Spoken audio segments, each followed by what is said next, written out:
কিভাবে করব কাজ, করব দেশ, সবার আগে বাংলাদেশ। করব কাজ, সবার আগে ইনশাআল্লাহ। প্রিয় ভাই বোনেরা, আসুন আজ এই জনসভায় আমরা প্রতিজ্ঞাবদ্ধ হই যে আপনাদের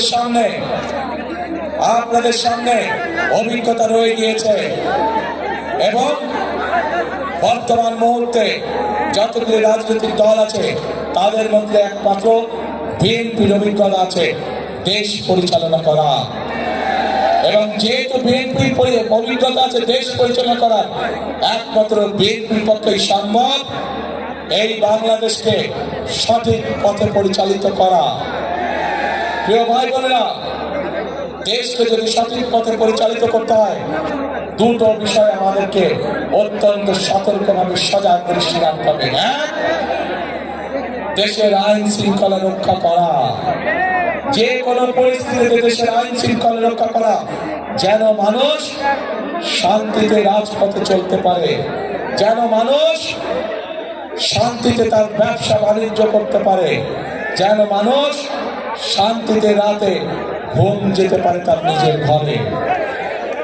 এই অভিজ্ঞতা বিএনপি আছে, বিএনপি জানে কিভাবে দেশে নিরাপদ পরিস্থিতি তৈরি করতে হয়। প্রিয় ভাই বোনেরা, একই সাথে বিএনপির আরেকটি অভিজ্ঞতা আছে কিভাবে দেশকে দুর্নীতির করাল গ্রাস থেকে বের করে নিয়ে আসতে হয়।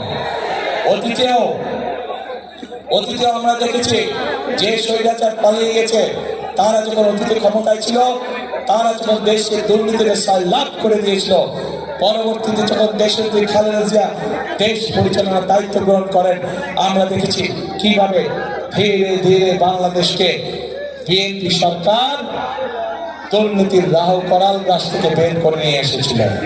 প্রিয় ভাই বোনেরা, সেজন্যই এই মুহূর্তে দেশকে পুনর্গঠনের জন্য যদি কোনো দল থেকে থাকে সেটি হচ্ছে একটি দল, বাংলাদেশ জাতীয়তাবাদী দল। সেই দল হচ্ছে, সেই প্রতীক হচ্ছে একটি প্রতীক। কিসের প্রতীক? ধানের শীষ।